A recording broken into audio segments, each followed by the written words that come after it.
everyone, and welcome to this very special and unique podcast. It's one that many of you have requested for the entirety of our time on said podcast, and we heard you. And so we wanted to bring this out at the appropriate time, such as this. And we are certainly there in this seminal moment in history in the wealth transfer and all of its different forms and idioms for God's people and for the people of the world. So this is going to be a heavily emphasized talk on cryptocurrency, how to best utilize it, wallets, all the guidance and such that all of you have been asking for quite some time on our different various podcasts where it has been touched on at a lighter point. So if you're new to the podcast, please do like, subscribe, and share so the channel can grow and others can gain in the knowledge you're being afforded. Now, I have two special guests today. We'll start with the nice young lady at the top, Miss Alysa. And she's going to tell you about her background, but we got her from fellow friend Sandy Regenye, who was gracious enough to share us with her, and hopefully vice versa.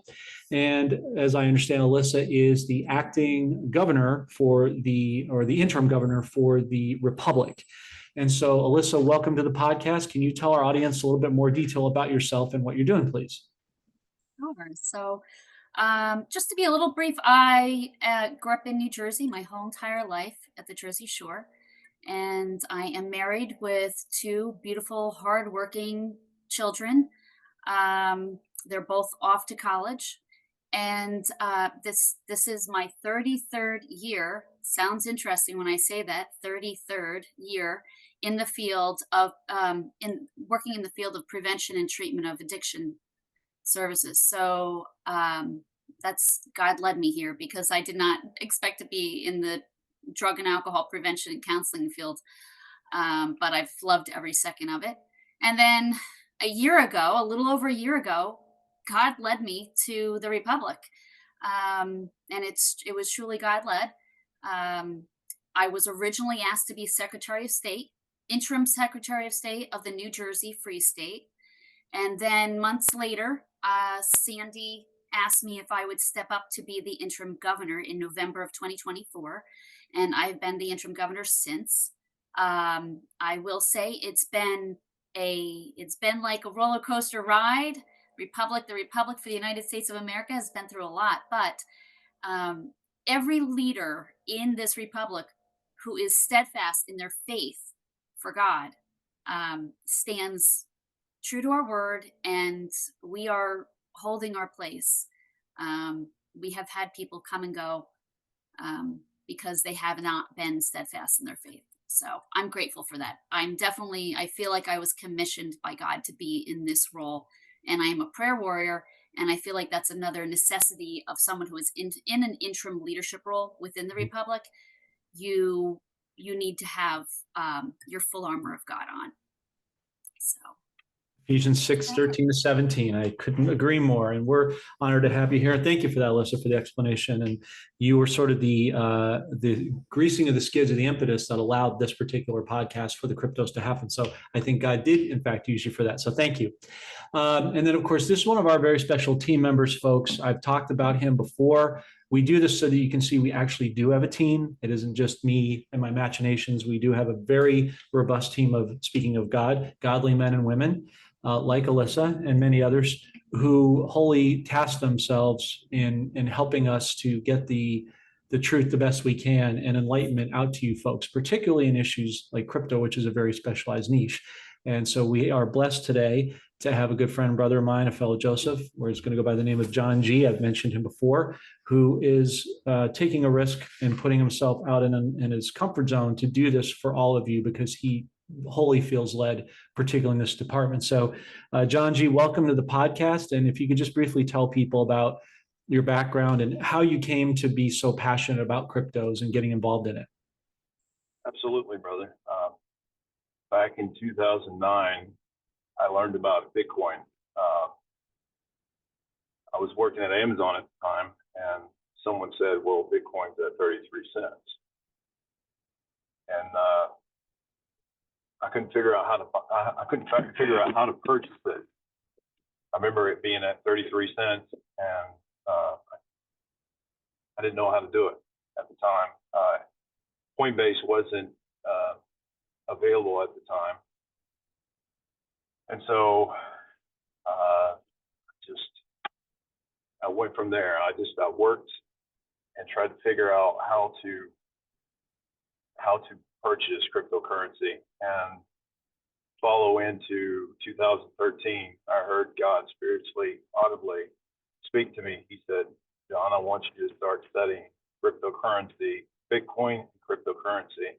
And it's not because of you, it's for the people. And so I was obedient, and I asked God, I said, Lord, help me to understand the process and the learning about cryptos at 101. And he showed me a lot.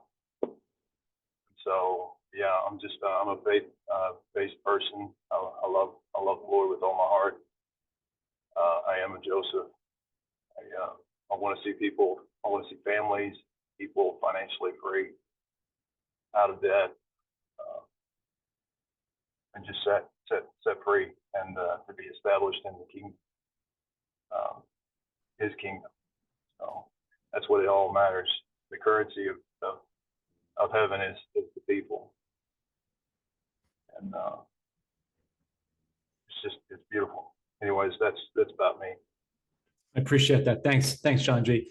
And folks, in the effort of transparency, as we always try to do our best, as we just demonstrated with Alysa prior, in terms of how we came up with coming to know her and vice versa, John has always taught me about the important ethos of thought about us crossing the finish line together. It's not about being right. It's not about being first. It's about winning the collective to cross the finish line. God should be getting the glory, not people.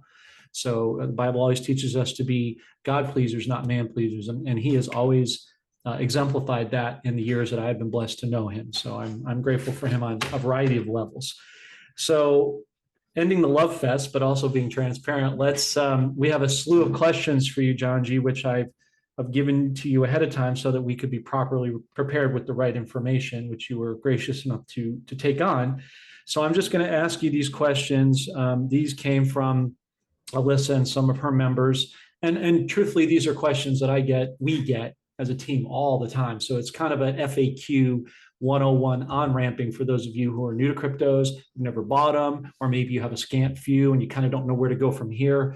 This is going to really be instrumental for you. So we're excited to be able to satisfy a lot of things in one bucket. So without further ado, John G., here's the first question, and it's a pretty straightforward one. Cryptocurrency, can you define what cryptocurrency is in its essence? Basically, what cryptocurrency is, it's often shortened to the crypto refers to the form of digital currency designed for secure online transactions operating independently of central banks and governmental control. That is what a cryptocurrency is. Okay. Were you able to hear that, Alysa? It's a little faint for me. Okay. Okay. You said it. Please, John, can you repeat that? It's often shortened as referred to as crypto. Refers to a form of digital currency designed for secure online transactions operating independently of central banks or governmental control. Great, thank you for that. Okay, so then that leads to the next question. Why would you buy cryptos versus buying just pure gold and silver that's physical? I would think that it's because of, for one thing, if you had to carry large amounts of gold or silver across borders or abroad, the weight and quantity would be immense. Whereas if you had a cold storage wallet and was traveling abroad, all you would have to do is sync up your phone with your cold storage wallet or device or phone and have access to your digital assets from the go. Another scenario, Another scenario you would have to do is remember the 24 seed phrases and input it into your phone. That basically is connected to an app, and it'll allow you to unlock your wallet. Those 24 seed phrases are your actual wallet. If you lose it, your wallet can be compromised. So by memory, I would write them down, just make sure. Yeah, and I'm going to back you up on that, John G, for Alysa and the team as well. So typically, folks, when you buy a physical wallet, that's the equivalency of owning physical crypto in your possession through said wallet. They typically come with 24-word phrases. They're in a random combination. So what he's saying is to write them down, put them somewhere safe, put them in your safe or someplace that, maybe is connected to the wallet so you have access to it in case you go through a software upgrade and you need to have it on the fly. It's a form of protection. Sometimes also too, some of the wallets folks, which John will talk about in a minute, also have it, like with your emails, it'll give you a two-step verification, right? Maybe it'll give you a password or a fingerprint or whatever, however the different servers work. In this case, one of the wallets that I have, I've talked about, Descent, and you'll talk about in a minute, John, is it gives you fingerprint as well. So it works like the old iPhones where you get fingerprint instead of facial recognition. It's a safer and a double indemnity. So that's what he's referring to. And also, folks, if you happen to be on a crypto site or someone else's channel and you see somebody comment about, oh, I've lost my 24 phrases, can somebody help me? That's a scam. Do not get involved in that. Don't press on that link because that can send you down a bad rabbit hole. So we want to protect you. Just disregard that entirely. That is a ploy that a lot of bots are using to try to throw us off the scent because it is a viable form or a vertical of the wealth transfer thereof. So I just wanted to add that to the equation. So then if someone's listening and goes, okay, this makes sense, or I'm starting to understand the value or the efficacy of it, John, the next question would be is, where do I buy cryptocurrency? You would want to buy currency, cryptocurrency from Coinbase, Kraken, Exodus. I recommend Exodus, crypto.com. What else? Uphold would be another one to check out. Let's see.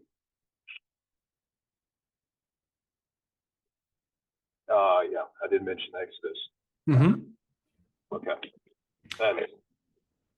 Yeah, and there are many other folks as well. Just go and do your own diligence online, look up reviews, get a sense of the most commonly used ones. But the question I always get is, where do I buy XRP? And I'm always like, Coinbase, Coinbase, Coinbase. Because then what you can do is it's a repository. So once you buy it, folks, you can take it and then move it to a hardware wallet. You can transfer the addresses like a bank account. You can move it like from one bank account to another bank if you have them all conjoined. You had a question, Alyssa? Yes. Sorry. No, you are from New Jersey because you talk faster than I do. I'm from Massachusetts, but yeah, they talk fast there too. Okay. Same Northeast. difference. Jersey, Okay, yeah. so you said, I heard you say XRP, but then you said, it sounded like you said Coinbase afterward. I did. So is Coinbase, is that like a, like Patriot Gold? It's a group of people that sell? It's called Coinbase, or what do you mean? I'll let John answer that. John, can you address that, please? It is actually a bank. They're working on becoming a bank, and they issue cards that you can swipe with. You can actually put crypto on the actual cards, Coinbase cards. It's very, very convenient. If that answers your question. Does that help you, Alyssa? Yes, thank you. Sure, no problem. This is the time for this stuff to come out, so it's good. Thank you, John. So this is a great question that gets asked very commonly, and it's understandable for people who have been in more of the traditional space, vis-a-vis foreign currencies, precious metals, bonds, things of that nature, things that are physical, tangible products traditionally. Are cryptocurrencies backed by gold and silver? There's some right now. One is called PaxG, or it's also referred to as Paxos. There's a company out there that offers gold custody, where they actually digital gold custody, called Kinesis. I would look into purchasing maybe KAU. The ticker symbol is KAU, and the other ticker symbol for silver is KAG. Okay, and then there's also other ticker as well, PAXG, correct? Yeah. Okay. PAXG. And there's also a company called Gold Coin. Mm-hmm. I'm not too familiar with them, but I've heard that they actually offer gold, that they're doing digital gold. Okay, and you've left some links, which I sent to Alyssa, for Kinesis and such. You can share that with your audience. We'll also leave that link in the description for people to get that accordingly. But So what then, we forgot about is that the ISO 20022 definitely backs it with gold, and it's supposed to be fully integrated come November, possibly 22nd of November. right. Right. Thank you. Well, that's a sub question, John, that I wanted to ask you about that. So people are going to go, wait a minute, back up a second. What is ISO 20022 and why is it meaningful? What does it mean? It's let's see, international system operations, and it's it's International Organization of Standardization. That's what it means. Okay. The International Organization for Standardization. This involves the implementation of necessary process procedures within an organization to meet the specific ISO standards relevant to its industrial or operations. Compliance can be voluntary or required to relate regulations or contracts.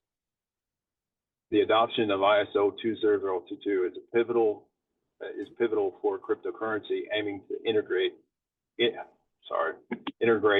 with traditional financial systems. Here's why: enhance interoperability, facilitate seamless communication between crypto platforms and traditional financial institutions. Regulatory compliance aligns crypto operations with global financial messaging standards, aiding regulatory acceptance. Broader adoption encourages institutional adoption by providing standardized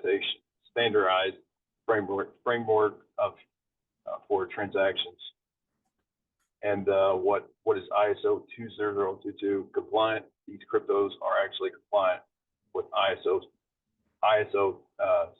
20022. Mm-hmm. It's Ripple, Stellar, Algorand, Quant, Cardano, Adera, IOTA, and XDC. What's interesting about this is that I do have a list of the actual CEOs and the creators of these cryptos. From XRP, David Schwartz, Chris Larson, and Jeb McCaleb, and the CEO is Brad Garlinghouse. XLM is Jeb McCaleb. But fun fact for you, Stellar Lumen's blockchain has never been hacked. And it's also partnered with WorldWire, which is ran by the IBM project. And Algorand is Silvio Macaulay. Quant is Gilbert Burden. Cardano is Charles Hawkinson, a co-founder of the Ethereum network. Adera is Dr. Lemon Beard. And IOTA is David Senstebo, Dominique Shiner, and Sergey Ivan it's hard to pronounce. I don't want to butcher it. It's okay. Ivan Shelago and Sergey Pepov. XDC is Ridish Kakad, Atul Kaid, and Karen Bahardwaz. It's hard to pronounce these. Yeah, that's it.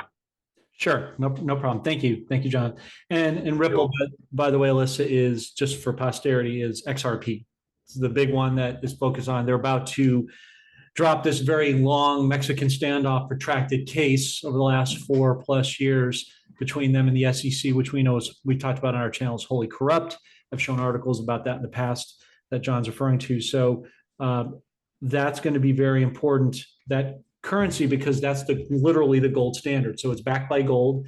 XLM, Stellar Lumens is silver, and XDC is copper. So if you think of metals, which people are traditionally accustomed to of a certain, we'll say, age or seasoning, they typically think gold, silver, copper. So in ipso facto, when you're purchasing these cryptos, you're actually getting microfractions of the metals, because that's what's ultimately going to back them. So Ripple or XRP will be effectively the gold standard that drives the blockchain for all these transactions for the foreign currencies like the dinar and the dong and many other currency mechanisms, because a lot of these countries, all because of the XRP ledger, right? And the ISO 200 or the ISO code that it aligns with Did you know that the Iraq dinar has an ISO code? Mhm. So does Vietnam. So does the Indian rupiah. Yeah. All those have ISO codes, and they have to align. And so what's happening is the alignment is actually happening for this to all come out and to be backed by gold. So everything is effectively, Alyssa, converging to the middle through this mechanism. It's like the central nervous system of the new financial system that makes everything go out. It makes it all possible. So that's why it's really important. Go ahead. Okay, So, sorry. So how will you have all of these different financial players as we do now. Mm-hmm. What's going to make this system, and I don't even know if that's one of the questions that I gave you, but what's going to make this system any different? Like how will this new system be prevented from fraud, from stealing from we the people? So That's a concern because there's so many players I hear you bringing up. Sure, that's a good question. Go ahead, John. So what blockchain offers is transparency. And so there's no hiding things under the rug. It's all going to be transparent and out in the open. I guess because I really don't understand the system, which is one of the reasons, that's the reason why I said to Sandy, there's so many of us in the Republic who just don't, we're trying to comprehend all of this and the language, terminology, everything. Like we really need a thorough training course, like PowerPoint, some kind of, so you're getting the visual, not just the auditory, because it's like, I want to see where is it all going to visually, but,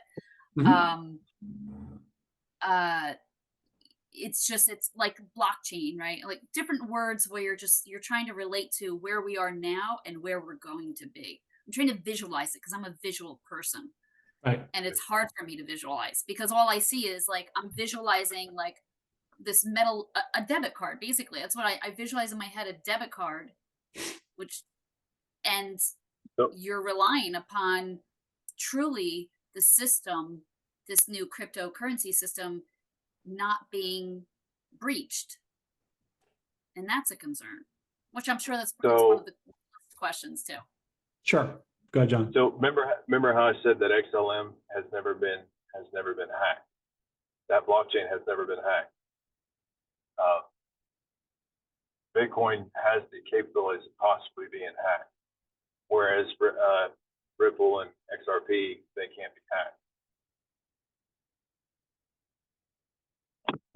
Does that make sense, Alyssa? Does that help you a little bit? We have some slides we're going to show you that demonstrate the visual matrix we're talking about, but I just want to go through as many of the questions as we can. And then we've taken that into account. It's a good point that you make. It's a different way. Go ahead, John. Sorry. No, you're fine. Did you show her the clip? I haven't shown her anything yet. I'm going to show you both in real time. Okay. Let me take the opportunity, since you brought that up, John and Alyssa, we'll just kill two birds with one stone. So I've got thanks to our great sister in Christ, Judy J, who's helped me on countless PowerPoints with fellow Nick Benyamin. She has thoughtfully put together a couple of slides that I think will go a long way, Alyssa, to help you visualize what you were talking about, alleviate some of that frustration maybe you and your audience, maybe our audience for that matter, may have. So I'm going to show you a slide. This first slide regards to stellar lumens, XLM, silver-based. So Hollywood, as you probably know, does a lot of what's called predictive programming, where they tell you in code what they're going to do before they do it, but they do it under the guise of entertainment, so the public never suspects that they're actually telling the truth. Right. Case in point.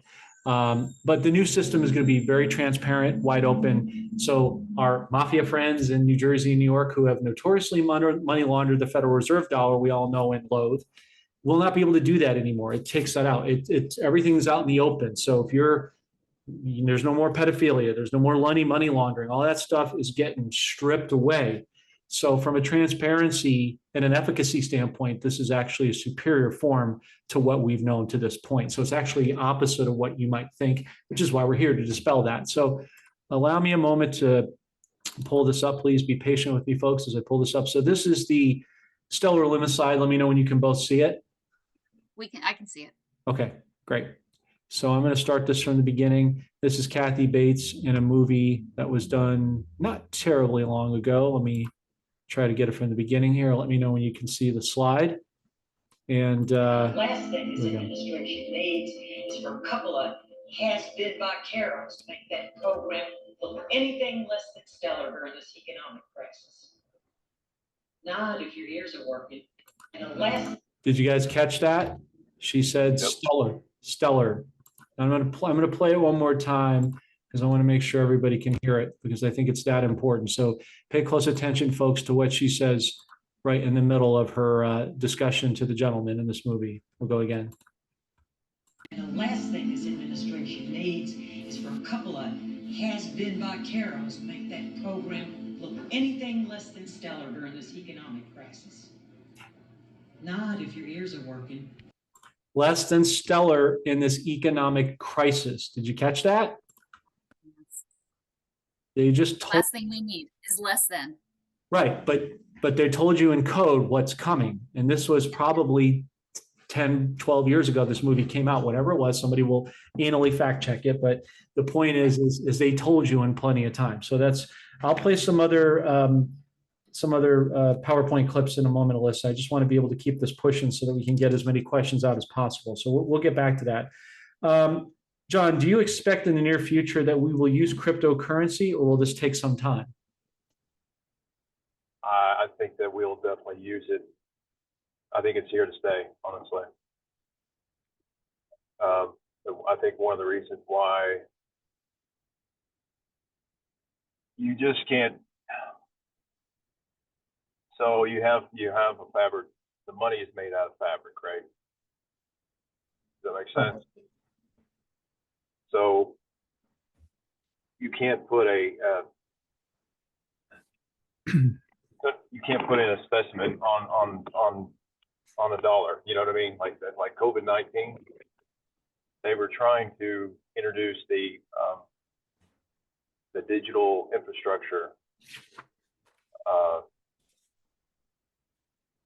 back when COVID-19 hit. They were introducing it, and it was working behind the background. In the background, that's what I'm trying to say. Mm-hmm. And also, Alyssa, keep in mind too that a lot of the cash that you have today has a digital chip in it. There's actually a little hack. You can take it and put it in a microwave for 3 seconds and it'll break we do a spoiler alert, but you can break the chip inside the money. So they've been chipping cash for quite some time. We just didn't know. Yeah, it's true. So to John's point, everything takes time and individuals have to get acclimated. That's what we talked about, to the idea of paying for goods and services digitally. One of the reasons for COVID-19, we believe, was to introduce the infrastructures, like John said. It's why we had to use QR codes to be introduced in restaurants during that period of time. They were acclimating people. They were priming the pump and readying it to use blockchain that people didn't even know they were using. A safe and secure transaction.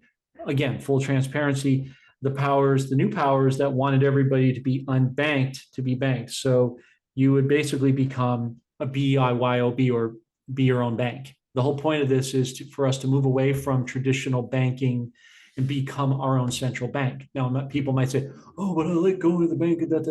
You wouldn't if you knew how they were screwing you over, quite frankly.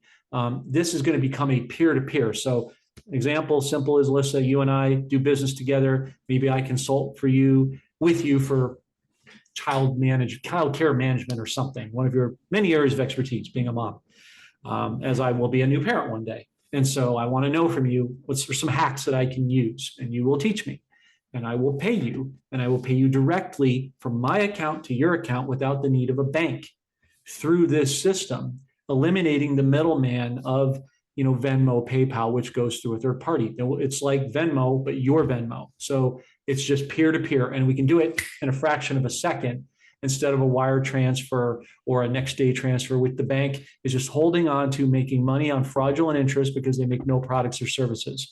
So the service that people think they're getting is actually a great disservice. Does that make sense? Yeah, it does. Okay. You're cutting out. I get the whole cutting out the middleman, but I guess my question is this. Sure. So who you're talking about like, so you're saying, cut out the middleman, you're going directly to your wallet, basically, right? Correct. So we're all going to get a wallet to begin with. Uh-huh. Then we're going to start, everyone will start with a wallet. Like, what about kids kids who are growing up? Like, how will they get that? Like, in the future, where do they go for that? You want to answer That that might one? be another question I have later on. No, that's Sorry. okay. Might as well address it now. John G., what are your thoughts on that? I can get back with you on that, Alyssa. Okay. I would say as we get back to you on that, Alyssa, and we will, because there's a million questions and we don't have all the answers, but we can give a good cursory roadmap today. I think trusts will be instrumental in that, having the right trust where you set milestones for the kids and you can link your cryptos into said trust as an asset, as a means to a highway or an on-ramping to getting them access to that at appropriate times. Obviously, you don't want to give a 10-year-old access to $1 million, but maybe when they're 21, college, and 25 or 30, getting married and so forth, where it's a more appropriate time that they have proven disciplines of money management, I think is where you're going with this. So I think that's one of the answers to it, but we'll certainly get back to you.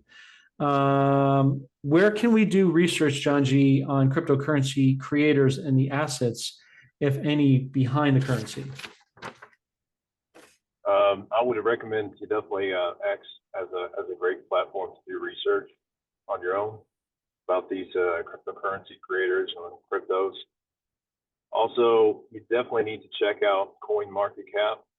I have to tell you though that who owns CoinMarketCap shows a list of all cryptos in the world and the actual value, but the number one owner of CoinMarketCap is Binance. And so here's the thing. It's interesting because I have to get this out too as well, because this situation with the Genius Act and how they were strongly pushing this to get this done ASAP. I think they're about to tell you the real truth of what the actual value of all these cryptos are. Guess who's behind CoinMarketCap? Everybody goes by CoinMarketCap. Really, honestly, this is what's going on. Cryptos are much valuable than what they actually are right now. Yeah. And you're having institutions basically buying it all up, like BlackRock. That's why they're trying to tokenize everything, so that they can get at the forefront of this. And so America, how Trump was saying, this will be the number one country that involves cryptocurrency in the whole entire world. And so there's a strong push to get this done and be at the forefront of it. Basically, pioneers. We are definitely early, I would say, but things are about to wrap up real quick. So, Alyssa, thank you, John. To back up John further a little bit so you can hear me auditorily. So he's talking about X or Twitter. It's a great place to get research, and anybody can get on there. It's free. So for the more seasoned folks, that shouldn't be a concern. It's a new language that you just have to get accustomed to. But yeah, these cryptos are definitely undervalued. It's much akin to buying silver 15, 20 years ago when it was under $10, when it was like $7, $6. You spotted value. This is about seeing opportunity before the rest of the world gets onto it. I mean, if you imagine another example is like Bitcoin, getting that into that, I've heard it was as late as 1997. Most got into it in the early 2000s. I digress. The timeline, getting into that when it was $40. And now what it is, even when it's about to take a drop, it's going to take a step back and then go massively forward. Well, think of the fact that, to John's point, XRP can go on par with that, but it's decentralized and you can own it and you can trade it. You can hodl it, which means hold on for dear life.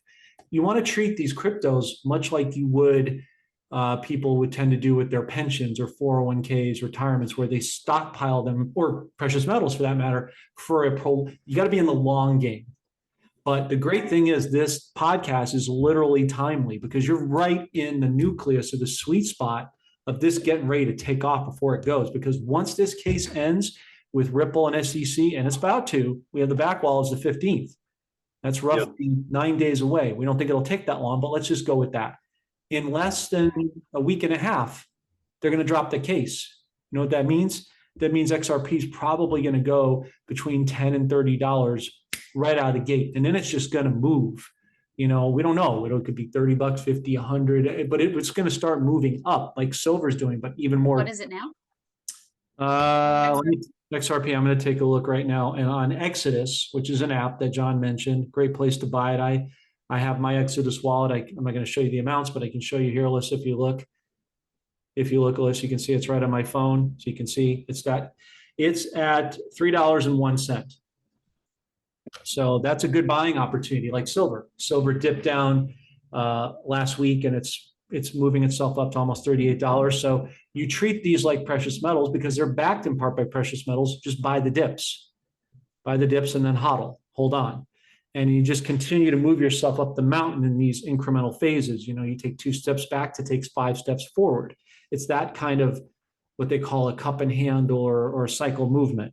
So it's an easier way for people to think of it as a transition to the new language. Okay. I would also recommend an app called CoinGecko.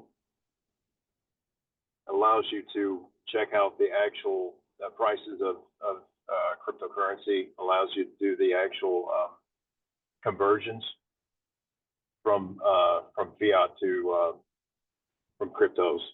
So the actual value, that's what I'm saying. Like the quantity, if you punch in the quantity, it actually shows you the value of the actual current price of that cryptocurrency in the amount of, like, say, US dollar, like $100 out of, like, say, for instance, XLM in $100 is hold on, I'm going to show you.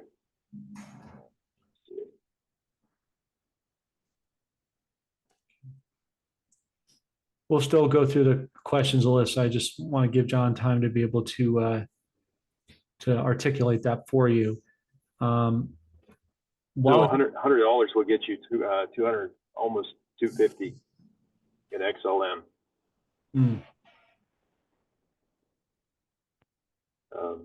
But yeah. Which, you know, considering, Alyssa, I mean, XRP is being ranked as the top coin. Some are speculating it could be 2,000, 10,000 plus, much like gold and silver, because it is backed by gold, and as gold is going to move up aggressively, so too will the coins. XLM backed by silver has an even greater climb because we know silver, there's a limited supply of silver, but there's more gold. So that supply and demand will push silver up. It should theoretically push XLM up as well. So because you're getting more value for XLM than you are for XRP, because it's falling in that tier, if you will. So, okay, so that I'm glad that you clarified. So XRP is gold, XLM is silver. Correct. And XDC is copper. Correct. What was that? XDC. XDC is copper. Yep. So thank you. John, next question is Bitcoin or any cryptocurrency created by the DARPA or CIA? It was one of the first, Bitcoin was one of the first decentralized cryptocurrencies, and it was invented by an anonymous individual and a group using the pseudonym Satoshi Nakamoto. They published the Bitcoin white paper in 2008 and launched the network in 2009. But there's definitely government involvement where there is no definitive evidence proving government agencies like DARPA or CIA directly created Bitcoin. Other than cryptocurrencies, these entities do not have interest in, they do have interest in and research these technologies. So they're definitely watching. Did that answer your question, Alyssa, on that one? Okay. Thank you. I think Thanks, it's John. interesting that it was developed by an anonymous person. Well, yeah. Yeah. Yeah. That's I mean, here's the strange thing about it. David Schwartz, right? He's the actual creator of XRP. There's a video out there talking about, he's allegedly kind of admitting that he may be Satoshi Nakamoto. And so if he's created XRP what's to say XRP is supposed to be valuable, the value of like Bitcoin is. The name was Satoshi Nakamoto that you're asking about, Satoshi Alyssa. Nakamoto. Yeah. And that's going to be important for some other cryptos as well that are emerging in a new. So there's Ethereum, which is its own platform, and there's a lot of currencies, cryptos underneath housed within Ethereum. There are some other companies that are going to create their own platforms, which will demonopolize Ethereum so it doesn't have as much power and gives freedom to these new platforms. Much like It's called Litherium. Ethereum, ETH. Ethereum. Yeah, Ethereum. Yeah. So ETH. is Ethereum something you want to stay away from, or not necessarily? Okay. What do you think, John? I personally think that Ethereum is going to get hacked along with Bitcoin in the near future. But I think that XRP and XLM is going to be one of those that are going to be non-hackable. And it'll be quantum. Oh, what I'm trying to bring about is Bitcoin is not quantum, but I found out that XRP is. It can go quantum. I do need to say something here, folks. I should have brought it up in the beginning of the podcast. My apologies, but let's cover it now before we go further. As a legal disclaimer, we're not financial advisors. This is not constituted as financial advice. We're just using good quality information for you to use at your own discernmental authority. Any and all financial decisions that you do are your own. We're not liable or responsible for any purchases that you make, which means we're not responsible for the profits that you're going to make or the sudden losses. But remember this, if you don't sell, you don't lose any money. So something to keep in mind. So we just want to, you do need to self-govern on this. So think about that, folks. Okay, so then let's talk, John, about the next one. What does ISO compliancy actually mean? ISO compliancy means that organizations adhere to the requirements and the guidelines set by the International Organizations for Standardization. This involves implementing the necessary process and the procedures within the organization to meet the specific ISO standards relevant to its industry or operations. Compliance can be voluntary or required by regulations or contracts. Okay. And why is ISO 200 matter for cryptocurrency? The adoption of ISO 20022 is pivotal for cryptocurrency, aiming to integrate with traditional financial systems. And here's why. Enhanced operability facilitates seamless communication between crypto platforms and traditional financial institutions. Regulatory compliance aligns crypto operations with global financial messaging standards and aiding regulatory acceptance. And a broader adoption encourages institutional adoption by providing standardized framework for transactions. By aligning with ISO 20022, cryptocurrency can position themselves as valuable players in the global financial ecosystem. And what XRP provides is it's designed for fast and cost-effective cross-border payments. What Stellar does is it aims to connect the financial institutions, payment systems, and people for low-cost transfers. Algorand offers a scalable and secure platform for decentralized application of financial products. Quant focuses on interoperability between different blockchains and networks, which is, it can be a chameleon, it can change, it can be used in several blockchains. It's hard to explain, but yeah. Cardano provides a secure, scalable platform for smart contracts and decentralized applications. ISO 20022 alignment. Cardano's architecture supports compliancy with ISO 20022 messaging standards. And Hedera HBAR, which is the Dr. Lemon Bard, he's the actual creator of HBAR. And it offers decentralized platform for fast and secure applications. IOTA is designed for Internet of Things to enable secure sales and trading data streams. XDC focused on global trade and finance, offering hybrid blockchain solutions. So anytime they're saying that trade and finance, they're talking about XDC's network. And these cryptocurrencies are in the forefront of integrating with the traditional financial systems through ISO 20022 compliancy. Timeline of the global implementation, the SWIFT network began transitioning to ISO 20022 in March 2023 and expect fully implementation by November 2025. By this time, over 11,000 financial institutions across 200 plus countries will be ISO 20022 ready. Real-time gross settlements systems, RTGs, such as Fedwire, CHAPS, UK, or Target 2 will support ISO 20022 natively. The foundation of the central bank digital currency, CBDC, and the interledgeral payment protocols will be firmly established. The impact cryptocurrency that are ISO 20022 compliant will have the infrastructure readiness to plug directly into the world's new financial nervous system, gaining a competitive edge in adoption, relevance, and utility. So great. Thank you, John. Appreciate that. I know you're welcome. I know it's a mouthful. There's a lot you had to put in considerable time to do this. Now, Alysa, I want to just clarify for you, because I don't know if this came up in the questions or not, but let's just flesh it out while we're here. The whole point of this is to give our audiences respectively the ability for transparency and control, right? That's the key here. Like you would have with physical gold and silver, you want to be able to do this likewise. Building the bridge is what we're saying. We're not advocating for central bank digital currency, CBDC. That is going to be an issue for non-sovereign nations like in Europe, where they're having their, political and governmental issues, to put it diplomatically, over there.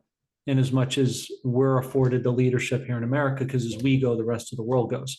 So we're advocating more for decentralized cryptos, things that you can control and touch through the wallet, through these different, we'll say, neural pathways for the financial world, like branches of stem cells that would move throughout the body to go to the arteries, to go to the lungs, to go to these different parts of the body. Similarly, these cryptos would, in a visual matrix, operate that way, whereby they'd move into different branches that you can capitalize. So if you bought on Coinbase, if you bought on Uphold, if you bought on Exodus, and you want to be able to transfer that to your physical wallet, you can do that. All you have to do is take, like when you would take a document, you copy and paste and you send it to somebody, right? And you fast track it.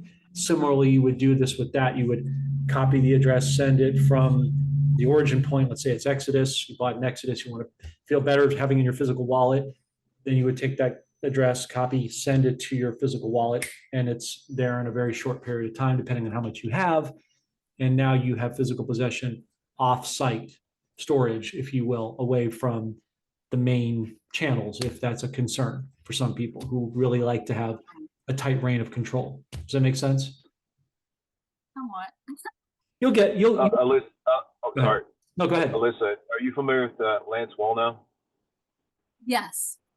Okay, so I remember him saying this. This was his word. The Lord actually showed him that the goat nations would not accept cryptocurrency, but the sheep nations would actually adopt it, and it would be a means of transferring. It'd be a means of transferring to missionary work, getting money out to mission in the mission field. Yeah. You're welcome. Does that help a little bit? Yeah. Okay. Just give yourself time to acclimate. You'll get there. It's a process. Like I said, I'm visual, so I need to like with Sure. all of these acronyms, I want it categorized like in my mind, because I'm a trainer too in my background, so I want it categorized like these acronyms belong to this belongs to. I have a visual for sure. Yeah, I know. I'm the same way, and a lot of people are. So I'm with you. But that's why we're suggesting going to X, just going online. There's basic tutorials to give people an on-ramp of the terms and definitions so that they can make, better associations, like you're saying. At least I know that I didn't realize that you could gather that much information off of X.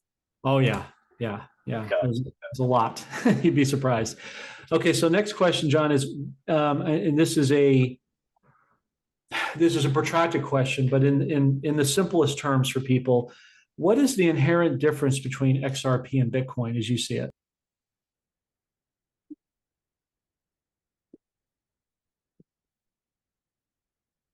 So the difference between Bitcoin versus XRP, or XRP versus Bitcoin, difference has two distinct cryptocurrencies with different purposes, technology and use cases. Here are the key differences. Purposes of use. Case, Bitcoin was developed as a digital decentralized currency for peer-to-peer transactions, aiming to serve a medium of exchange and store of value. XRP, on the other hand, was created for banks and payment networks as means of payment settlement, a money transfer system, and a currency exchange. It's interesting. XRP is primarily designed to facilitating cross-border payments between financial institutions, while Bitcoin is used for everyday purchases and store of value consensus mechanism. The Bitcoin uses proof of work consensus mechanism, which required miners to solve complex cryptographic puzzles to validate transactions and secure the network. This process is energy intensive, results in slower transaction time, and XRP uses a unique consensus algorithm called the XRP Ledger Consensus Protocol, which relies on the network of validating servers rather than mining. This allows faster transactions and confirmations and lower energy consumption. Transaction speed and cost. XRP transactions are typically processed and confirmed within 3 to 5 seconds, making it significantly faster than Bitcoin, which take anywhere from 10 minutes to several hours to confirm. The XRP transactions also have lower fees compared to Bitcoin, with the standard fee being 0.0001 XRP. That's fractionalized value. While Bitcoin transaction fees can be much higher, especially during periods of high network congestion. Supply and distribution. Bitcoin has capped supply of 20 million coins, ensuring scarcity and driving its value. XRP has total supply of 100 billion tokens, with 38 billion available to the public market and remaining held by Ripple Labs. Unlike Bitcoin, XRP is mined instead. It was pre-mined, and Ripple Labs gradually releases new tokens from the escrow account. And it offers decentralization. Bitcoin is fully decentralized with no central authority governing the network. It is maintained by a global network of developers and miners. XRP, while having decentralized network, is influenced by Ripple Labs, which plays a significant role in the governance of the development. Adoption and use. Bitcoin is widely accepted by retailers and investors, serving as the store value of the medium of exchange. XRP is primarily used by financial institutions for cross-border payments and has partnerships with several banks and financial service providers. These differences highlight how Bitcoin and XRP cater to the different needs within the cryptocurrency ecosystem. With Bitcoin focusing on decentralized and store of value, XRP emphasizing speed, efficiency, and institutional adoption. So great. Thank you, John, for that. And Alysa, I think we need to... They moved like, $30 million for 2.5 seconds with XRP. Yeah. That's powerful versus, a wire transfer that takes, hours a day. So. Yeah, I mean, it's millions of transactions moving over the network, Alysa, in fractions of a second. They call it the SWIFT system, but it's anything but. And they really should call it the corrupt system, but that's another show for another day. I think we know that. Yeah. And there's an underrated point to John's point, Alysa, before we go to the next question, which is why I'm stopping here. working with XRP versus Bitcoin is much more energy efficient. So take this piece of paper. My dad used to work for a paper company, so I've actually seen paper mills. Anybody who's been to paper mills will attest to this. It takes up to 5 sources of energy to create this single piece of paper. They take a large roll of paper on a dowel. It's very wet because it's coming out of the factory. So to dry it, it takes 5 sources of energy. It takes air, oil, water, electricity, and natural gas. And it's very energy taxing. Bitcoin takes a lot of energy to mine those coins versus XRP does not take much energy at all. And so it's not only more energy efficient, it becomes less expensive, as Jon said, and it becomes a more viable source to use on the new blockchain. So it doesn't just make good technology sense, but it makes good resource sense and financial viability. So it's a win-win-win across the board for everybody. So those who are concerned about the environment and the impacts making these coins don't have to be concerned with XRP in the same way they would with Bitcoin. That's another separator. So I thought it was noteworthy to bring that out. Jon, the next question is, we've touched on this before on the beginning of the podcast, but what is a cold storage wallet and why is it a good idea to have one? It's a secure method to store cryptocurrencies offline, reducing the risk of unauthorized access, providing a reliable solution for protecting digital assets. I highly recommend the Descent wallet. It has a biometric thumbprint scanner already built into it, along with the Ledger Nano X. The Ledger Nano X uses Bluetooth pairing. It allows you to pair with your phone versus hooking it up with wire. It's really convenient. And I'll show you. Go ahead, Jon. There's been pictures of. There's been an episode that talking about XRP. Well, they haven't been talking about. They talked about cryptocurrency, and they actually showed a device that looks like a nano, like a nano ledger. Mm-hmm. So to Jon's point, Alyssa, this is my phone, as you can see, standard iPhone. So I'm not going to show you too much to protect the privacy, but there's a simple app right here. You can see it. It's called Descent Wallet, the one right there. I just literally click on it, open it up, and within a few seconds, it shows my portfolio, since you like visuals so much. And it'll give you a portfolio, and it'll do a breakdown of all the different cryptos that I have in there. So I can see at a moment's notice what I've got in inventory, what it's worth, what the trend movements are, just like a stock. So you can see that, and that's the wallet. That's XRP. That's Descent. That's the cold storage wallet. D''CENT.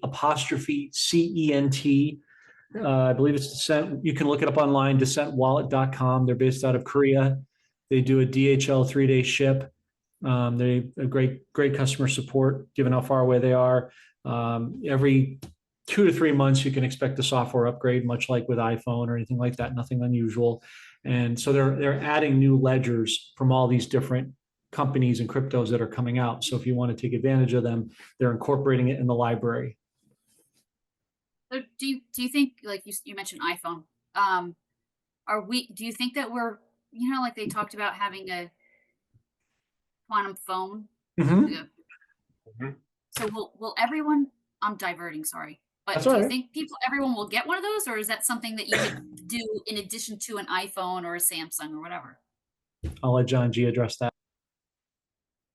Well,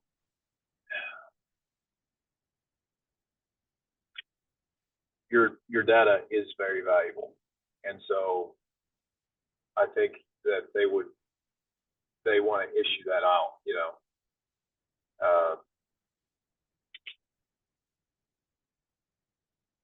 What am I trying to say, brother? You have anything?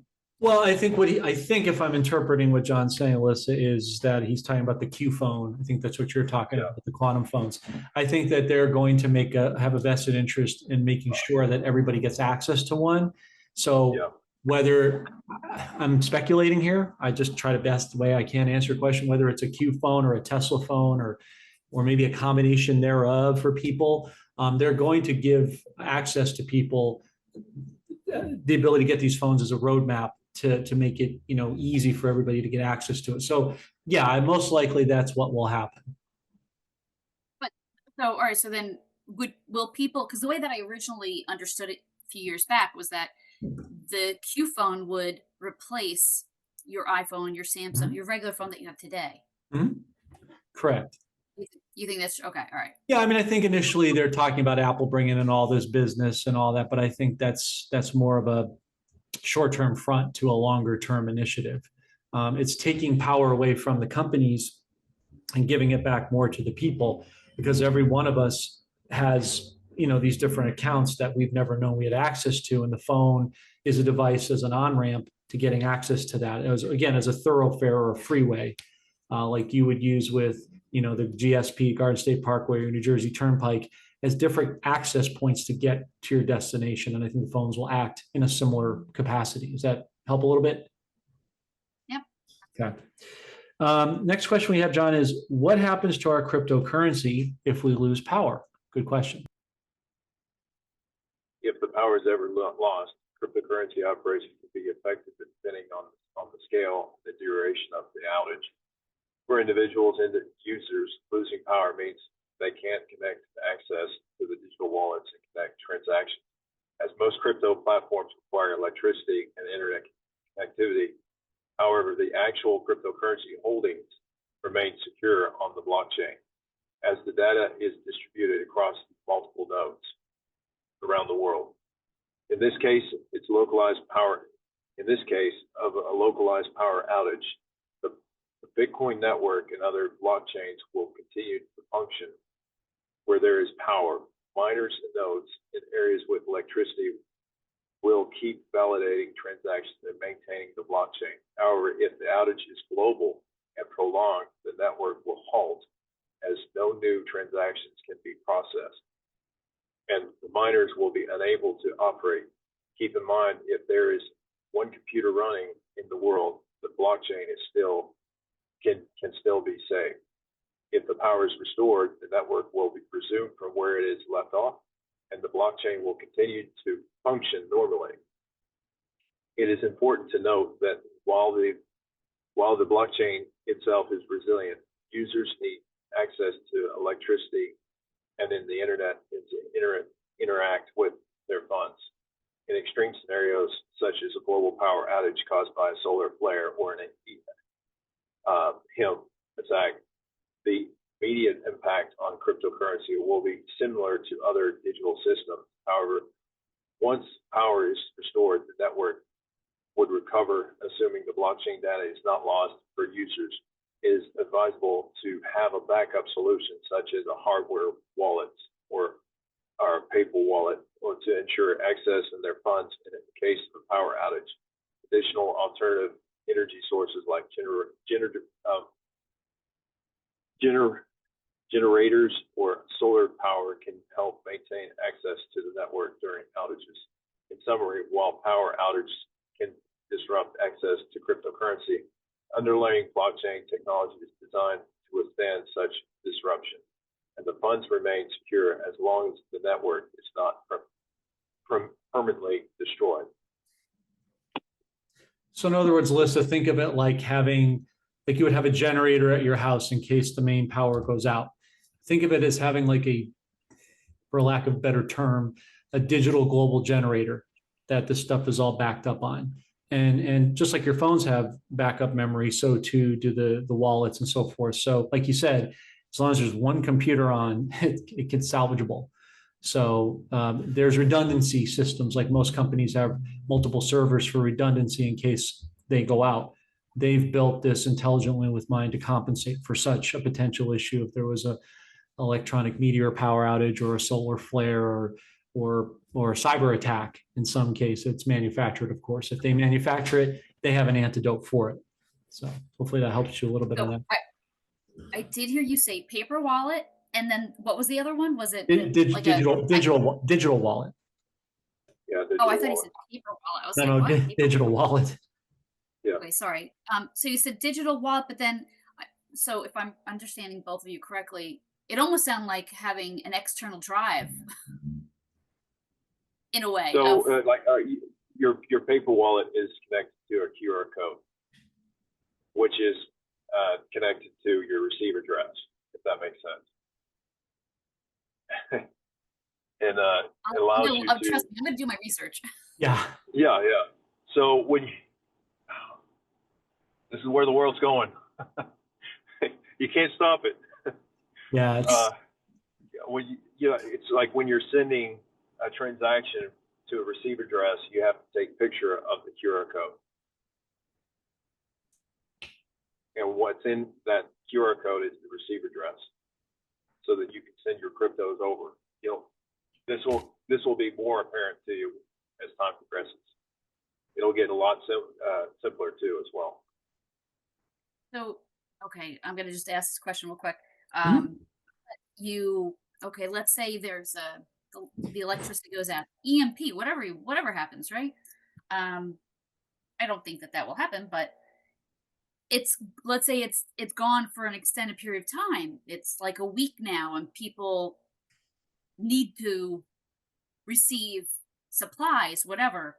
Mhm. What happens if it's all in there and we can't get access. Yeah. Therein lies what's happening with Starlink and the new financial infrastructure being laid out.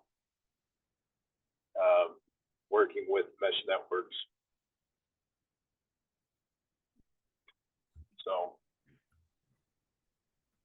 So what I you're think, go ahead, John. yeah, No, go ahead.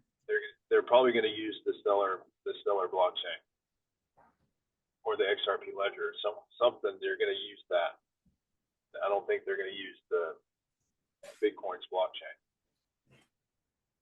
So in other words, Alyssa, by investing in XRP and XLM, you're also investing in the infrastructure that's going to provide the redundancy, which protects and mitigates against the issues you're concerned about.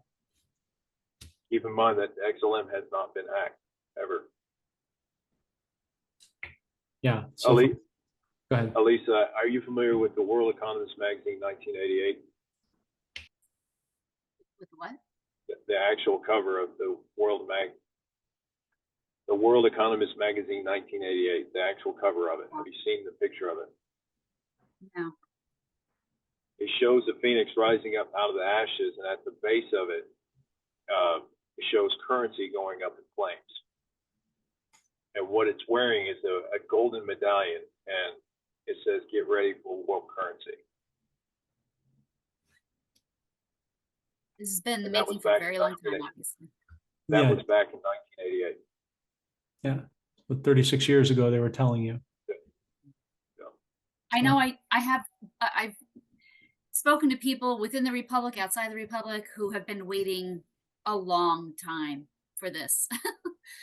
Whereas I just found out about all of this 5 years ago in 2020, when God completely revealed everything to me in like a flash within the first month of, I don't want to say it out loud, but the big C.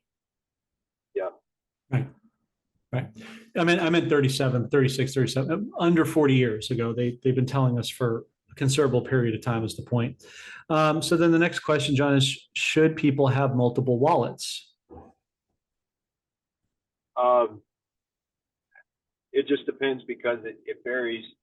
If you like a digital asset, a certain digital asset, some wallets provide that access, if that makes sense, that availability, versus just what's available, and what's not available.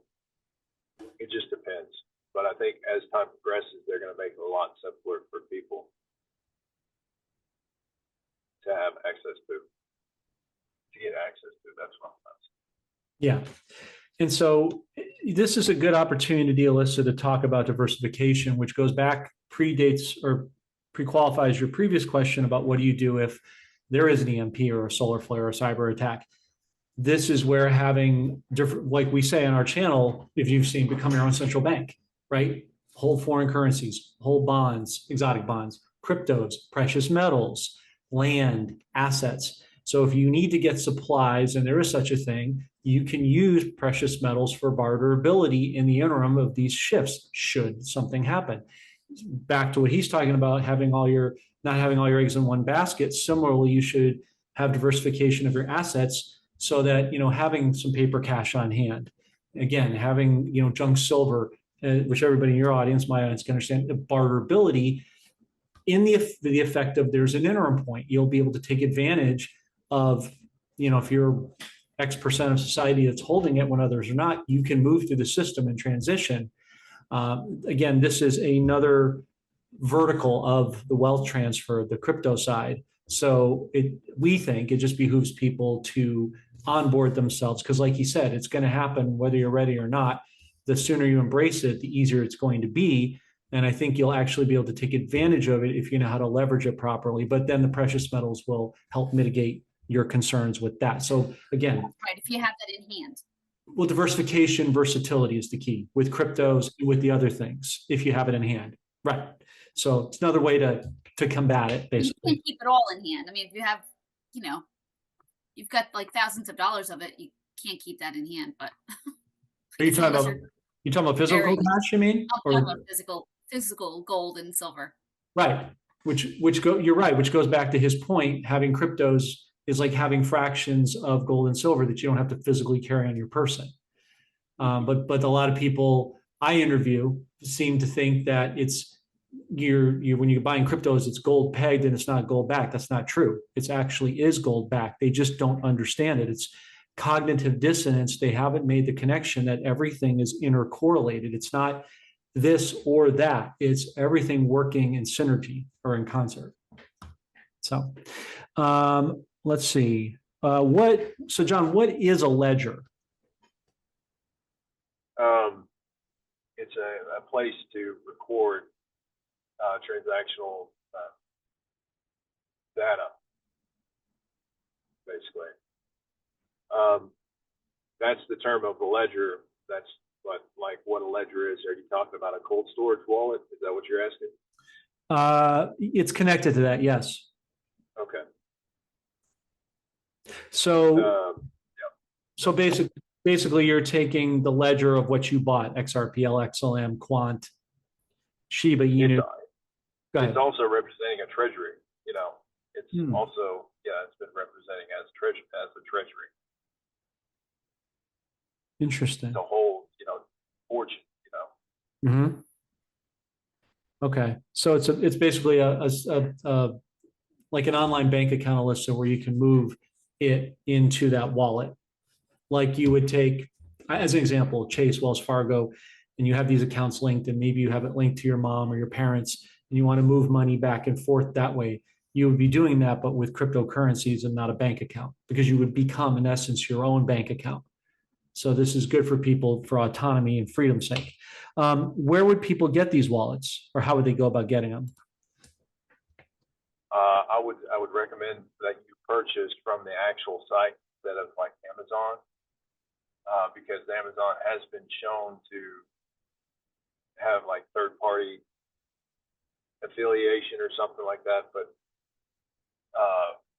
you basically already installed your 24 seed phrases on a sheet of paper and you write them down.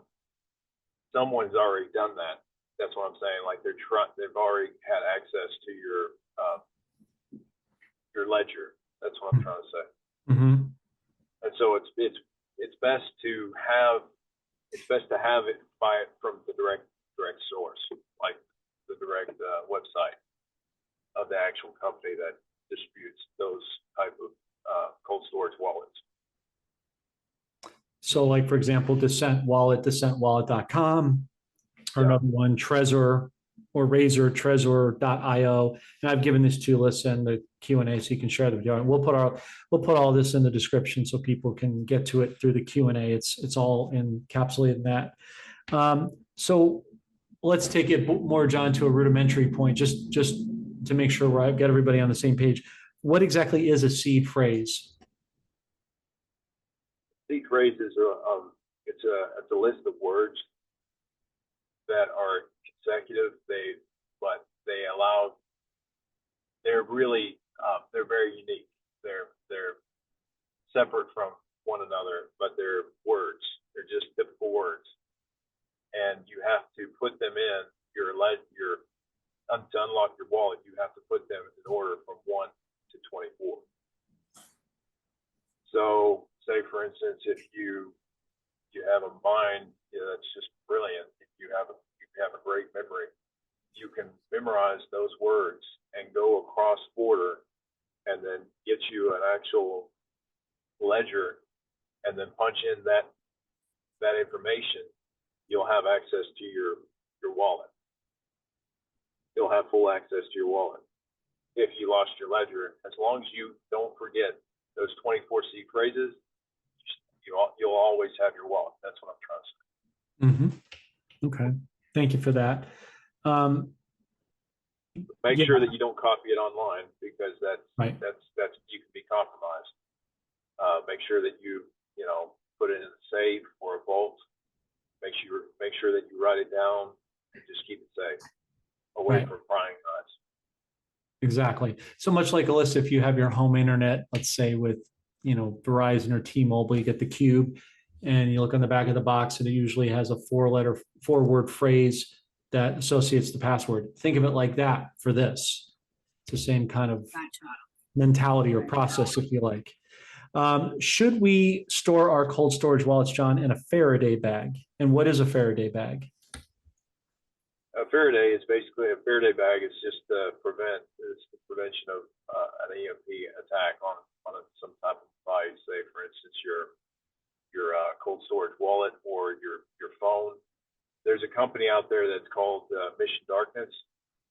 They have like a pocket that is EMP resistant, and it's like a pouch that you can wrap your devices, like your phone or your cold storage wallet, like Ledger Nano X or the Descent wallet or the Trezor, and go from there.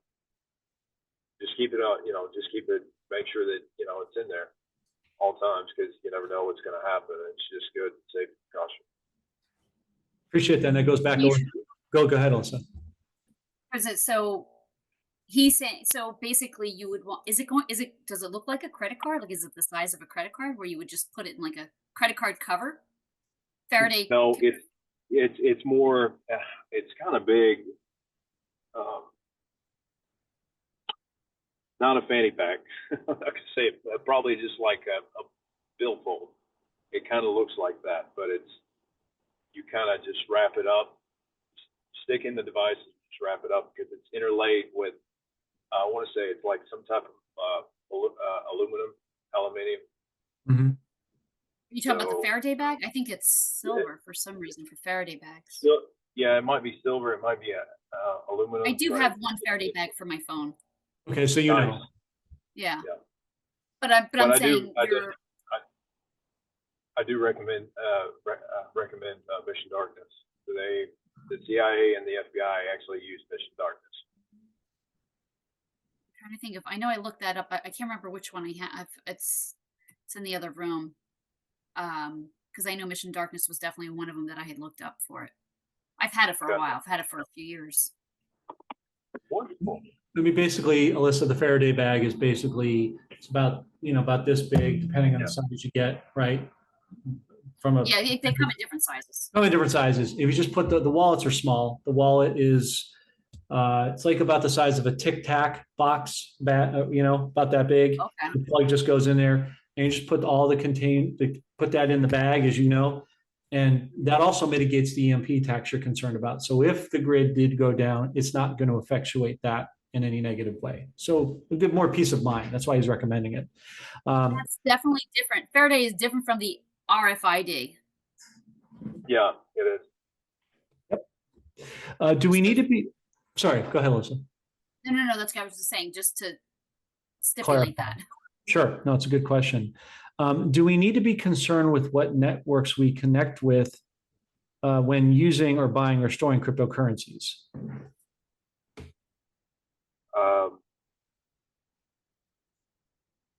Make sure that you have a secure network with a VPN. I would say you could use Nord VPN. They're pretty good. Mm-hmm. I use them. They're pretty good.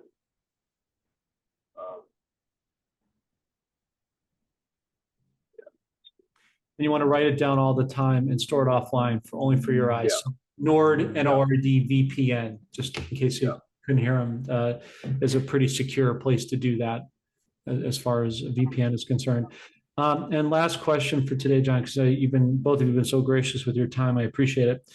Are cryptocurrencies considered wealth, and should it be included in a trust? Yes, cryptocurrencies are considered wealth and should be included in a trust. Including cryptocurrency in trust helps to ensure that the assets are preserved, passed on to beneficiaries, while also providing privacy and avoiding probate process. Trust offers several advantages, such as reduced risk of losing cryptocurrencies after death, keeping the asset private to ensure beneficiaries can access cryptocurrencies without going through the legal complexities of probate. Additional trusts allow for more control over how cryptocurrency is managed and distributed, which is particularly important given the volatility of the nature of the digital asset.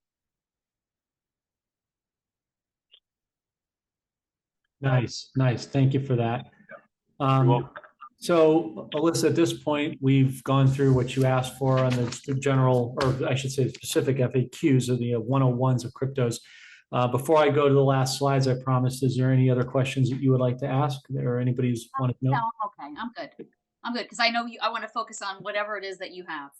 Well, I just want to make sure we empty the vault while we're here. So, Well, I mean, honestly, the only thing that I would bring up right now, because I know so many people in this situation, is for the individual for married couples where one spouse is wide awake, one spouse is not, right. and you have, because I know way too many people where one spouse is awake and wants to purchase things and the other spouse is not, and they're saying no. Like, what do you say to that? What would you say to the person that says no?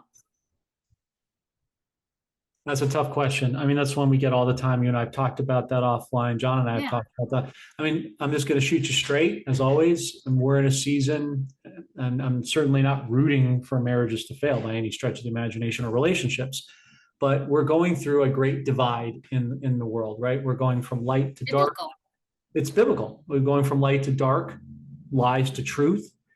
And that is in a good and a bad way effectuating couples and what you're talking about. So we're in a wheat from the tares is what I'm saying.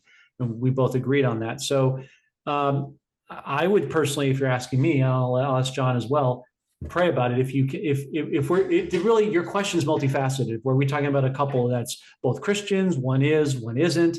It really depends on the variable. If you're a Christian and your spouse is not, well, then that's a whole separate issue altogether, because asking them to pray is not something that's, traditionally in their wheelhouse.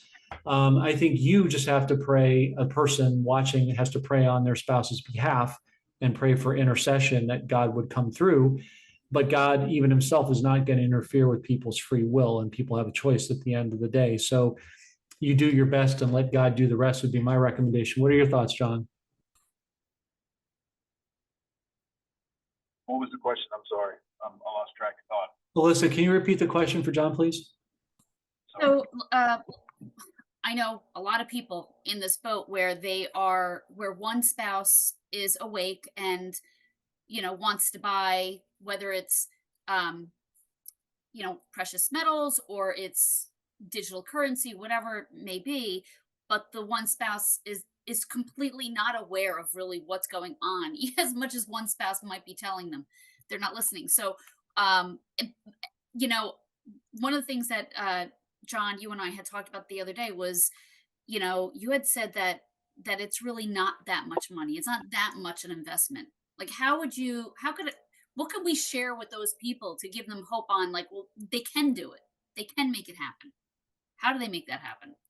It's not as expensive as people think to get in. So the two individuals are providing, they're incongruent with one another, but yet there's one individual that's heard from God, right? And wanting to position themselves at the forefront of basically the new .com bubble. I mean, when I'm saying bubble, it's the Yep. era. That's where we're at, and the urgency is so strong right now that it's just about to pop off. Like, the wealth of the wicked is laid up for the just. But it also says that, the just shall live by faith. These individuals that have been holding on and holding on and holding on.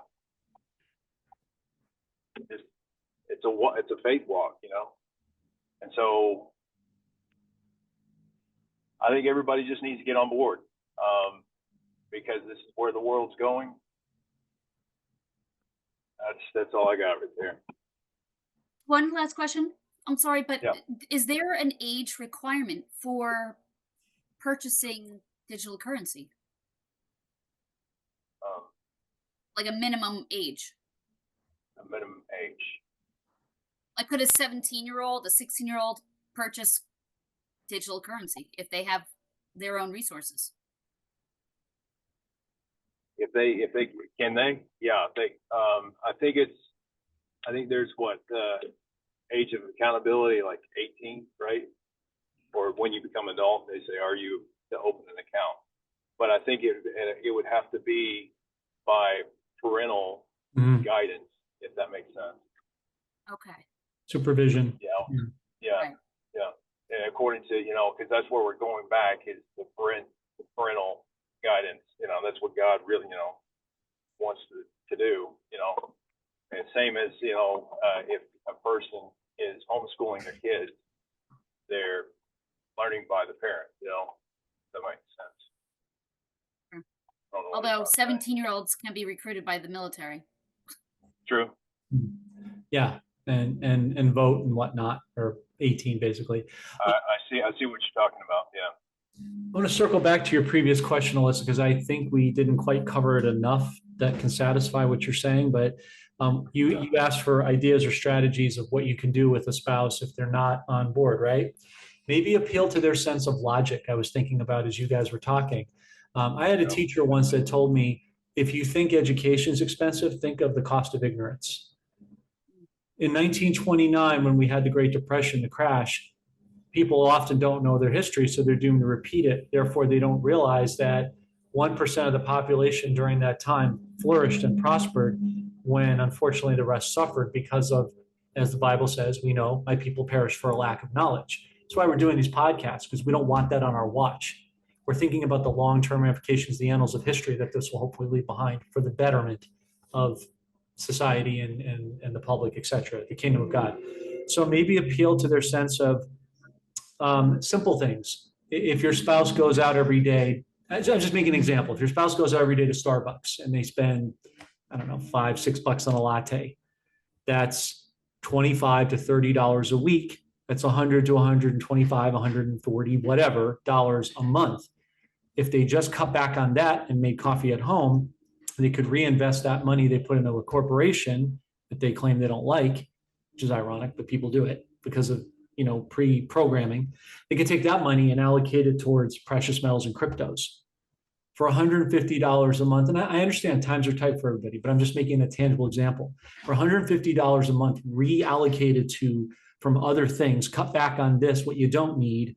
And if you're saying, I want to get into this, but cost is an issue, make sacrifices for the greater good. Cut back the things that are expendable that you don't need and put them into things like this. You could easily put, Alyssa, $150 or $100 a month into cryptos and silver. That's a couple of silver coins and $20, $30 in cryptos, and you stack that week over week, month over month, year over year, you'd be amazed. It's what they call fractionalized investing, where you're just doing little bits by little bits, but how do you eat an elephant one piece at a time? So you get them into the mentality of a slow, systematic pace. You teach them about, like, if you're parents, you made sacrifices for your children's betterment. You found ways to cut back on things you didn't need to make the benefits of what they did need. You take that same mindset and you put it into this. So it is an attitudinal mindset and a departure from an old thinking, I think might be one strategy that might help. So, and I forget, there was one thing you had mentioned that cost $1,200 to get into, or something. Like it was like a big amount, but then there was The something trust? that's small. I don't know. Maybe that's what it was. Was it the trust? I said a decent trust should run you $1,500 to $2,500, depending on if you're a single Okay. person versus you have a family. It all depends on your Right. circumstances. Mine didn't cost much because I'm just a single person right now. But if you're a family of four, obviously more beneficiaries, things to consider, more things to get to integrate. But yeah, the trust is what I was referring to. But so then all these other things, though, it's whatever you want to invest in it. Essentially, Okay. It's not like there's a starting fee. there's no to get minimums. in. No, No. it's not a Okay, that's what I was quota. concerned There's not multi-level marketing, there's no quota, there's none of that. It's invest at about. Money your, for money, and that's it. basically. Dollar for dollar, so to speak. Yeah, you're welcome. So I just want to make sure we covered that thoroughly. Now, as I promised to give you both a break, I'm going to show you the other slides on the slideshow. So just bear with me a moment as I get this to go through and take it from the beginning. So I'm going to do that when it cooperates. Give me a second here. And we're going to go The last thing this administration needs is here and go to the next slide. So this is, Alysa, for your benefit too, ISO 20022 compliance. I'm keeping this up for a minute so everybody can watch it, screenshot it. You can go back and rewind as much as you like. That's the beauty of video. And this defines what it is. As you can see, the ability to meet the standards of the International Organization for Standardization, as John said rightly, ISO. Those meeting these standards verify the ability to seamlessly communicate between crypto platforms and traditional financial institutions, aka banks. By aligning with ISO 20022, cryptocurrencies can position themselves as viable options in the global financial ecosystem. Timeline and global implementation. We talked about this before. This is just a visual reprise. The SWIFT network, which is not SWIFT at all, began transitioning from ISO in March of 23, and full implementation is in November. That's just 3 months away. That's very quick in the annals of time.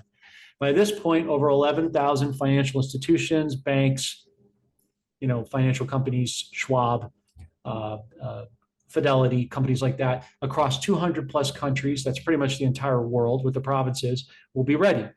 Real-time settlements, such as FedWire, CHAPS, Target, will support ISO natively. The foundation for central bank digital currencies and interledger payment protocols will be firmly established.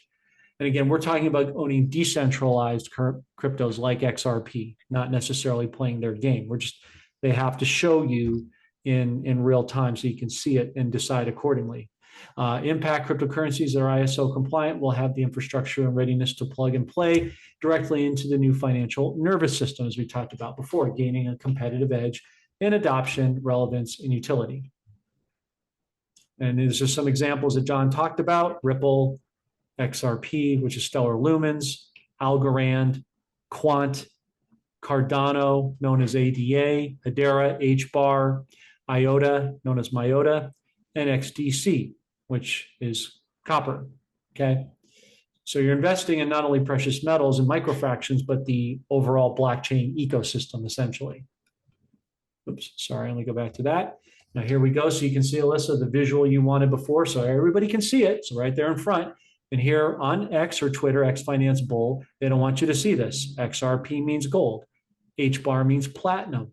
What did I say? XDC is copper and XLM is silver. So here you go. Here's a great slide. You can visualize, Alysa, right there with your naked eyes. You're not looking at metal. You're looking at weaponized currency strategy. Blueprint for generational wealth is right here. Who's all in?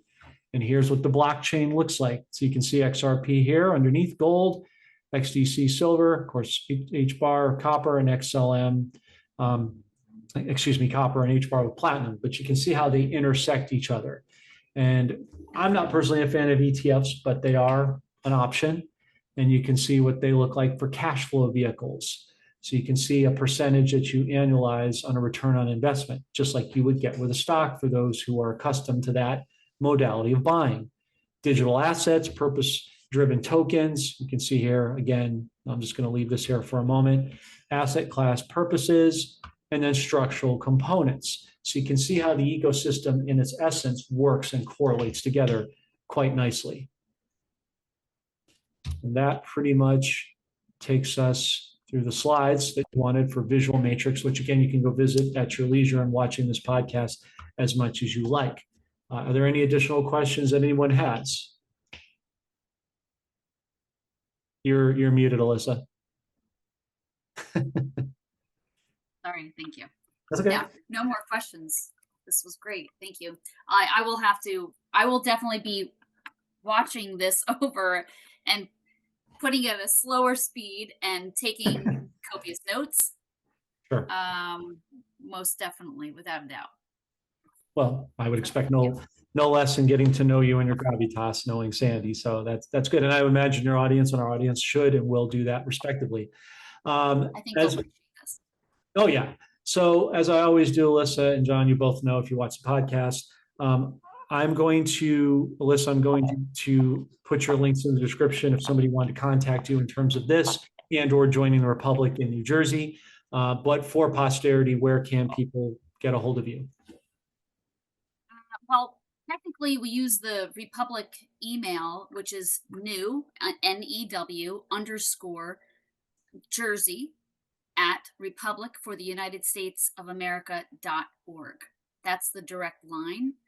And then I do recommend that people go to the website, members.republicfortheunitedstatesofamerica.org, and register. And when you register and you place your state, make sure you include your county and your phone number, the best email, and then this way that'll actually get generated directly to me. It'll be sent to me, and then I will respond to you immediately. Great. And then, as we always do customarily, any last thoughts or words you have for the audience today? I would just say that there's no doubt in my mind that that we are in end times, but it's not a bad time. It's a good time. We've gone through the bad times. I feel like the good times are ahead of us. I'm very hopeful in that, and that I do believe. When I think about digital currency, it's like I'm torn, but the Holy Spirit puts it on me that so this is going to be the new golden age of transaction. That's all, right? So we just have to trust in the system right now. So thank you for that. One of the things John and I and other team members, I'm not speaking for the entire team, but portions of our team believe is, and John, I'm going to ask you the same questions in a moment, brother, but we believe we're in the season of Joseph where we have 7 years of plenty and 7 years of famine. So using that as a matrix, I believe we have about 5 to 7 years that God is giving us an opening through the narrow gate to get God's people to safety, getting on the boat like Noah did, building an infrastructure out of nothing, very similar to the kin of the conversation we're having with cryptos. It went from nothing to something. It'll be like that. You built a boat for 120 years for a flood that no one ever saw, but it still happened. It came to pass, and this is much the same thing.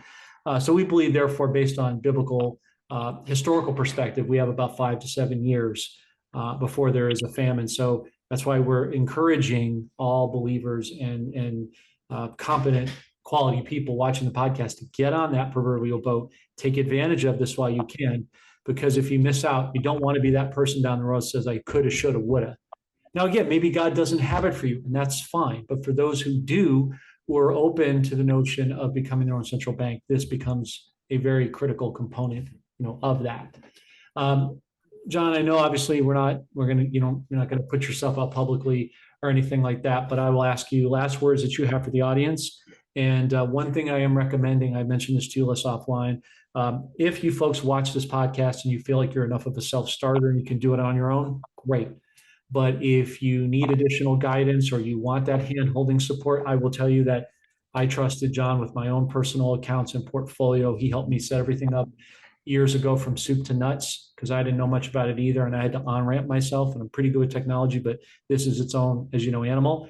John personally helped me, and so I've entrusted him. So if people do want guidance or consulting, John's goal post-RV is to get into helping people exclusively in this space to do that. So I'm going to ask if anybody wants to reach out to John. I will have him give his email if they would like.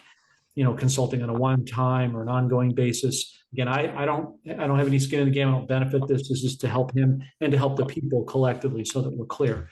So with that in mind, Jon, last thoughts that you have for the audience, and if somebody did want to contact you for said consulting, how could they do so?